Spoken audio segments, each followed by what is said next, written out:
오늘 은혜 받으실 말씀은 누가복음 2장 7절에서 12절까지 말씀입니다. 누가복음 2장 7절에서 12절까지 말씀을 다 같이 봉독하겠습니다. 첫 아들을 낳아 강보에 싸서 구유에 누였으니 이는 여관에 있을 곳이 없음이더라. 그 지역의 목자들이 밤에 밖에서 자기 양떼를 지키더니 주의 사자가 곁에 섰고 주의 영광이 그들을 두루 비추매 크게 무서워하는지라. 천사가 이르되 무서워하지 말라. 보라, 내가 온 백성에게 미칠 큰 기쁨의 좋은 소식을 너희에게 전하노라. 오늘 다윗의 동네에 너희를 위하여 구주가 나셨으니 곧 그리스도 주시니라.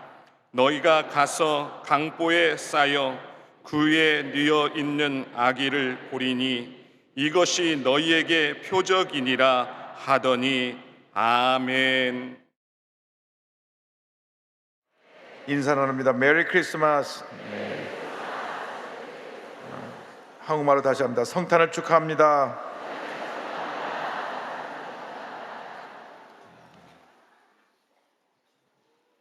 누가복음 2장 7절로 12절을 본문으로 하여서 구유에 누이신 예수님, 이 같은 제목으로 말씀을 나누기 원합니다. 우리 구세주 예수님 탄생하셨습니다. 죄와 절망 가운데 살고 있는 우리 인생을 구원하시기 위해서 예수님께서 이 땅에 오셨습니다. 예수님은 이 땅에 오셔서 낮고 찬한 곳에 임하셨습니다. 누가복음 2장 7절 말씀에 성경은 말씀합니다. 첫 아들을 낳아 강보로 싸서 구유에 누였으니 이는 여관에 있을 것이 없음이러라. 사람들은 누구나 예외 없이 좋은 자리, 좋은 환경에 거하기 원합니다. 더 높아지려고 수단과 방법을 가리지 않습니다. 옛말에 권불 10년, 화무 11홍이란 말이 있습니다. 권력은 10년을 못 가고 활짝 핀 꽃도 열흘을 가지 못한다는 말입니다. 그럼에도 불구하고 그저 권력을 가진 자리에 올라가려고 안간힘을 씁니다. 수단과 방법을 가리지 않고 권력의 자리에 올라가기만 하면 사람이 달라집니다. 그전에는 안 그랬는데 그 자리에 올라가자마자 사람이 목에 힘을 주고 한없이 교만해져서 그 자리에 영원히 있을 것처럼 아랫사람들을 함부로 대하고 무시합니다. 그러나 기억하시기 바랍니다. 평생 가는 권세가 없는 것입니다. 오르막이 있으면 반드시 내리막이 있는 것입니다. 그렇기 때문에 권력의 자리에 있을 때 겸손해야 됩니다. 언제 어디서 무엇을 하든지 예수님을 본받아서 낮아지고 섬기는 자의 모습으로 살아가는 우리 모두가 되어야 할 것입니다. 예수님은 세상 사람들과는 정반대의 길로 가셨습니다. 태어날 때부터 마가관에서 태어나셔서 말 구유에 누이셨습니다. 화려한 왕궁에서 태어나신 것이 아닙니다. 여관에서조차 그를 받아주지 아니하셔서 초라한 마가관에서 태어나 말 먹이통에 누이신 것입니다. 그런데 마가관에서 태어나셨기 때문에 목자들도 동방박사들도 모두 찾아와서 예수님을 경배할 수 있었습니다. 만일 왕궁에서 태어나셨다면 왕과 왕의 최측근 신하들만 와서 볼 수 있었을 것입니다. 그러나 예수님은 태어나실 때부터 낮고 찬한 사람으로부터 모든 사람을 섬기는 모습으로 태어나신 것입니다. 왕궁에는 아무나 들어갈 수 없지만 말구유에 놓인 곳에는 누구나 들어갈 수가 있습니다. 우리가 이 세상 대통령을 만나도 누구나 함부로 다가갈 수가 없습니다. 만나려 하면 온갖 보안 시스템을 통과해야 되는 것입니다. 그러나 만화의 왕 만주의 주가 되시는 예수님께 나가는 자는 배운 자나 못 배운 자나 가진 자나 못 가진 자나 누구나 차별이 없습니다. 누구나 예수 앞에 나갈 수 있게 된 것입니다. 세상에는 신분에 따라 차별을 두지만은 예수님 앞에서는 그 누구도 차별을 두지 않습니다. 건강한 자나 몸에 장애를 가진 자나 배운 자나 못 배운 자나 어린 자나 나이 같은 어르신이나 아주 어렵고 힘들게 사는 고통 가운데 있는 자나 부유한 삶을 사는 자나 주님 앞에는 차별이 없습니다. 그렇게 주님은 온 인류를 섬기기 위해서 이 땅에 오신 것입니다.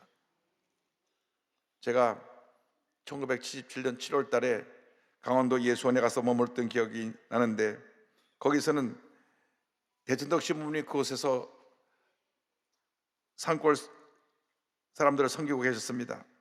성공회 대학교 학장 자리에 그가 계셨는데 오늘 하나님이 말씀하셨습니다. 너는 선교하러 왔는데 왜 이렇게 좋은 자리에 앉아서 일을 하고 있느냐. 그래서 그날로 그는 학장 자리를 내려놓고 1965년 강원도 정선군 하사밀이 아주 깊은 산골에 들어가서 예수원을 세웁니다. 그때만 하더라도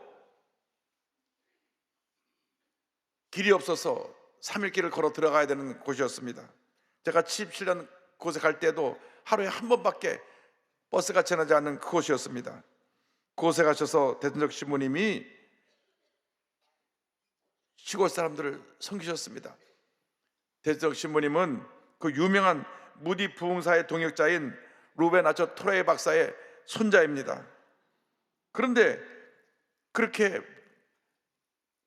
훌륭한 가문에서 태어나신 그분이 한국에서 가장 힘들고 어렵고 고난받는 사람들을 섬기며 사셨습니다. 산골짜기에 들어가서 자신이 가진 모든 것을 다 나누어 주었습니다. 전세계를 다니며 구물 품어도 오면 그것을 갖다가 창고에 쌓아놨다가 모든 시골 사람들에게 나눠 주었습니다. 옷도 예배 드릴 때 입고 드리는 정장과 작업복 한 벌뿐이고 다 동네 사람들에게 나눠 주셨습니다. 하루에 3번씩 기도 시간이 있는데 아침, 점심, 저녁 3차례 기도 시간에 키가 한 1m 85쯤 된 큰 거구이신 그분이 무릎을 꿇고 기도하십니다. 미국 사람이 다리가 길어서 무릎을 잘 못 꿇는데 구부정하게 무릎을 꿇고 겸손하게 기도하시는 모습을 보면서 제가 큰 감동을 받았습니다. 어느 날 내 앞에서 무릎을 꿇고 기도하고 계신데 양말이 헤어져서 구멍이 났더라고요. 마음이 아팠습니다. 본인은 헤어진 양말을 신으면서 좋은 것은 다 우리 어려움에 처한 우리 한국 사람들을 섬기며 그들에게 나눠준 것을 볼 때 이것이 바로 진정한 섬김의 본이구나, 이것이 과연 하나님이 기뻐하시는 하나님의 종의 모습이구나 한 것을 그때 깨달은 적이 있습니다. 낮아져 섬기는 삶을 살아가는 여러분 모두 되기를 주님의 이름으로 축원합니다. 이 성탄의 기쁜 소식이 먼저 목자들에게 전해집니다. 그들은 외롭고 고단한 인생을 살고 있는 자들이었습니다. 외롭고 고단한 인생에게 먼저 이 기쁜 소식이 전해진 것입니다. 당시 목자는 천한 직업이었습니다. 요즘 막노동자와도 같은 신분입니다. 그들은 세상 사람들이 알아주지 않아도, 귀히 여기지 않아도 하나님께 바칠 귀한 양들을 보호하기 위해서 깊은 밤에 잠도 자지 못하고 뜬 눈으로 밤을 새우고 있었습니다. 남들은 모두 잠드는 그 깊은 밤에 집을 나와서 밖에서 양을 지키며 밤을 새우고 힘들고 어려운 시간을 보내고 있었습니다. 외롭게 양을 지키고 있는 그들에게 천사의 기쁜 소식이 전해지게 된 것입니다. 누가복음 2장 8절입니다. 그 지역의 목자들이 밤에 밖에서 자기 양떼를 지키더니, 이렇게 하루하루 외롭고 고단한 인생을 살고 있는 저들에게 예수님의 탄생 소식이 전해진 것입니다. 2장 10절 11절입니다. 천사가 이르되 두려워하지 말라, 보라 내가 온 백성에게 미칠 큰 기쁨의 좋은 소식을 너에게 전하노라.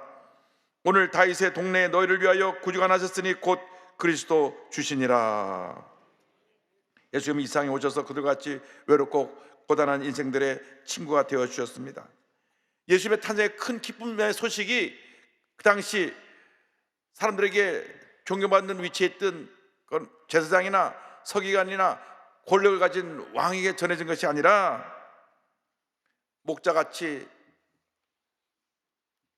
낮고 천한 인생을 살고 있지만 맡은 일에 최선을 다하고 있는 그들에게 기쁜 소식이 전해진 것입니다. 예수님은 그와 같은 사람들을 위해서 한평생 외롭고 고단한 인생을 사셨습니다. 세상에서 권력을 가진 사람들은 그 누구도 예수님을 존귀히 여기지 않았습니다. 왕이나 제장이나 서기관들이나 바리새인들은 오히려 사람들이 예수님을 따라가고 예수님의 인기가 높아지자 예수님을 비방하고 어떻게 하면 그를 죽일까 모여서 음모를 꾸몄던 것입니다. 예수님이 이 땅에 오셔서 한평생 고난받는 종의 모습으로 살다가 십자가에 달리셨습니다. 예수님 오시기 700년 전에 이사야 선지자가 이와 같이 예수의 모습을 예언합니다. 이사야 53장 2절 3절입니다. 그는 주 앞에서 자라나기를 연한 순 같고 마른 땅에서 나온 뿌리 같아서 고운 모양도 없고 풍채도 없은즉 우리가 보기에 흠모할 만한 아름다운 것이 없도다. 그는 멸시를 받아 사람들에게 버림받았으며 간고를 많이 겪었으며 질고를 아는 자라.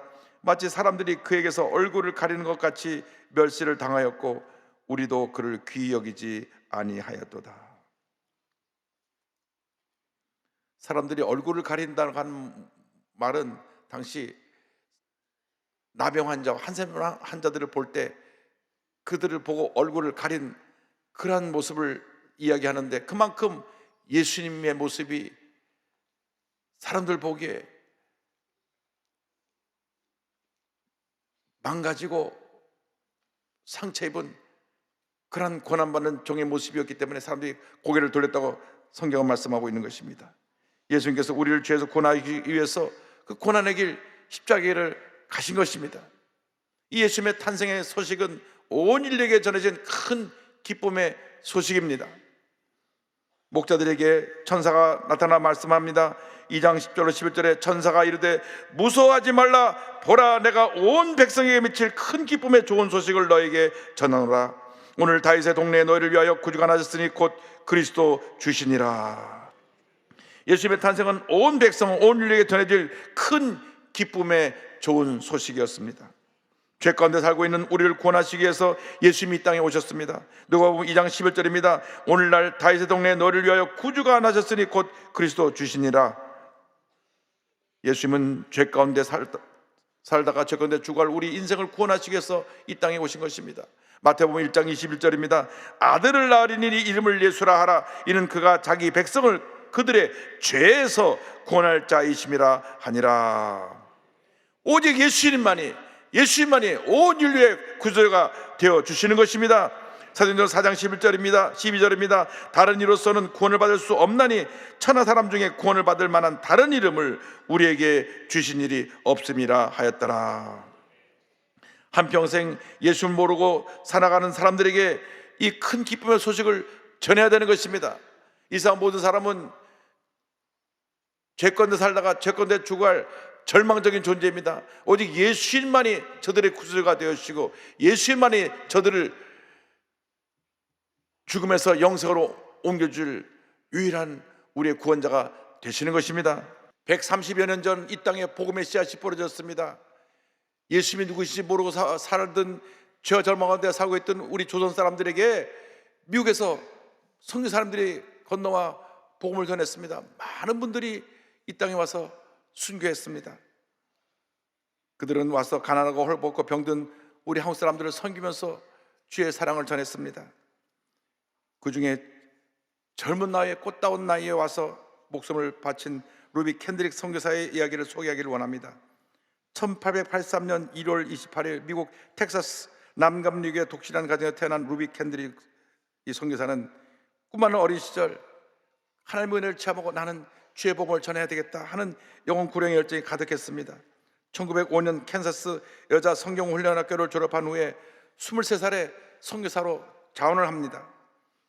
아직 나이가 선교사로 파송할 나이가 안 됐다고 해서 교사로서 1년 또 대학에서 1년 과정을 또 준비하면서 2년 동안 해외 선교를 준비하며 본인이 선교사로 파송될 날만 기다렸습니다. 그 기간 중에 텍사스주의 청년 선교단체인 에버스 청년연합회 대표가 되었고 에버스 청년연합회 후원으로 남감리 여자 외국 선교부에 파송을 받아서 1907년 8월 29일 24살에 젊은 나이에 천혜의 몸으로 복음을 전하기에 조선 땅을 밟습니다. 한국에 도착해서 지금 북한에 있는 개성에서 한국말을 배우면서 아동 교육을 담당하는 선교사역을 시작합니다. 에버스 청년연합회가 텍사스에서 컨퍼런스를 열고 있을 때 캐드릭 선교사가 보낸 편지가 도착했습니다. 우리 조선에 대한 사랑을 가득 담은 선교 보고를 듣고 청년들이 감동을 해서 우리도 캐드릭 선교사처럼 선교사가 되겠다고 너도나도 자원하는 마음으로 선교를 지원했을 때 그 다음날 한국에서 전보가 날라옵니다. 루비 캔드릭 선교사가 세상을 떠났다고 하는 것입니다. 루비 캔드릭 선교사는 조선 땅을 밟은 지 9개월이 지나지 않아서 급성맹장염으로 쓰러져 서울로 이송되어 수술을 받았지만은 당시 열악한 환경에 조선에서 회복되지 못하고 1908년 6월 19일 25살의 꽃다운 젊은 나이에 하나님의 부르심을 받았습니다. 그는 죽어가면서도 텍사스의 청년 10명, 20명, 50명씩 조선에 오게 해달라고 하는 유언을 남겼습니다. 그녀의 조선에 대한 사랑의 마음과 유언이 에베소 청년연합회 젊은이들의 마음에 큰 감동을 주었고, 그 자리에서 20여 명이 우리 조선의 선교사로 자원해서 한국에 들어왔고, 그리고 12만 달러를 그 당시 큰 기금을 모아서 캔드릭 추모 기금을 조성하고 해마다 선교 헌금을 보내서 한국의 선교사들을 후원했습니다. 다음 내용은 이 선교사님 마지막으로 부모에게 보낸 편지입니다. 이 편지의 내용이 얼마나 우리 마음을 감동시키는지 모릅니다. 사랑하는 아버지, 어머니, 이곳 조선 땅에 오기 전 집들에 심었던 꽃들이 활짝 피어났다는 소식을 들었을 때 하루 종일 집 생각만 했습니다. 그렇죠. 24살 젊은 나이에 한국에 와서 부모님 생각이 많이 났겠죠. 아버지, 어머니, 이곳 조선 땅은 참으로 아름다운 곳입니다. 이들의 선한 마음과 복음에 대한 열정으로 보아서 아마 몇십 년이 지나면 이곳에 예수님의 사랑이 넘치는 곳이 될 것 같습니다. 그러나 한편에서는 박해가 점점 심해지고 있어요. 이틀 전에는 예수님을 영접한 지 일주일도 안 되는 서너 명이 끌려가 순교했고, 토마스 선교사와 제임스 홀 선교사도 순교했습니다. 선교본부에서는 철수하라는 지시가 있었지만 대부분의 선교사들은 그들이 전도한 조선인들과 아직도 숨어서 예배를 드리고 있습니다. 그들은 모두 다 순교를 할 작정인가 봅니다. 오늘 밤은 유난히도 고향으로 돌아가고 싶습니다. 조선에서는 외국인을 모두 죽이고 기독교를 증오한다는 소문 때문에 부두에서 끝까지 저를 말리셨던 어머니의 얼굴이 자꾸 제 앞에 어른거립니다. 아버지, 어머니, 어쩌면 이 편지가 마지막일 수도 있습니다. 제가 이곳에 오기 전에 뒤뜰에 심었던 하늘의 씨앗으로 이제 내년이면 온 동네가 꽃으로 가득하겠지요. 그리고 또 다른 씨앗을 만들어내겠죠. 저는 이곳에 작은 씨앗이 되기로 결심했습니다. 제가 씨앗이 되어서 이 땅에 묻히게 되면 아마 하나님의 시간이 되었을 때 조선 땅에서는 많은 꽃들이 피고 그들도 다른 여러 나라의 씨앗이 될 것입니다. 저는 이 땅에 저의 심장을 묻겠습니다. 바로 이것은 조선을 향한 저의 열정이 아니라 조선을 향한 하나님의 사랑이라는 것을 알게 되었습니다. 아버지, 어머니, 사랑합니다. 그리고 이와 같은 글을 남겼습니다. 내게 1000개의 목숨이 있어도 모두 조선을 위해 바칠 것입니다. If I had 1,000 lives to give, Korea should have them all. 이 마지막 남인 글이 그의 비석에 쓰여져 있습니다. 24살의 젊은 나이로 꽃다운 나이로 한국에 와서 9개월밖에 살지 못했지만 그의 고귀한 희생이 수천 수만의 많은 선교 지원자들을 낳게 되었고 온 세계에 복음이 증거되고 오늘날 대한민국이 이같이 아시아 최대의 기독교 국가로 자리잡게 된 것입니다. 캔드릭 선교사님은 예수님의 사랑에 감동되어서 이 땅에 와서 그 젊음을 바쳐 헌신하고 9달 지나서 순교했습니다. 과연 우리는 우리를 위해서 몸버려 피 흘려 이 땅에 오셔서 십자가 달려 돌아가신 우리 예수님의 성탄을 맞이하면서 어떤 모습으로 우리 주님 맞이할 것입니까? 우리 자신의 모습을 우리가 돌아보면서 주님, 내 남은 여생 우리 주님의 살기 원합니다. 우리 믿음으로 고백하며 찬송 120장 함께 하겠습니다. 오 베들레헴 작은 골 너 잠들었느냐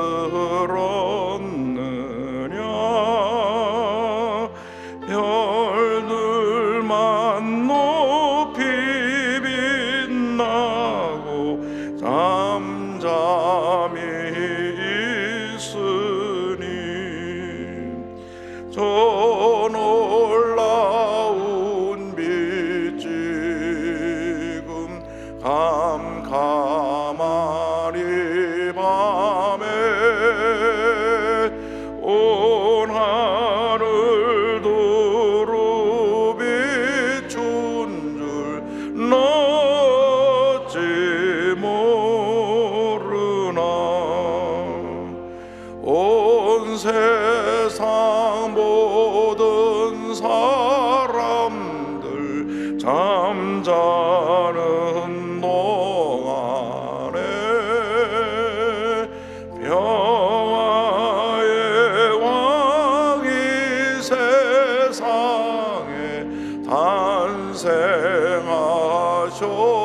탄생하셨도다. 저 새벽 별이 홀로 그 일을 하는 듯 밤새껏 귀한 그 일을 말없이 지켰네. 오 베들레헴 예수님 내 맘에 오셔서 내 죄를 모두 사하고 늘 함께 하소서. 저 천사들의 소식 나 기뻐 들으니 오 임마누엘 예수님 내 맘에 오소서.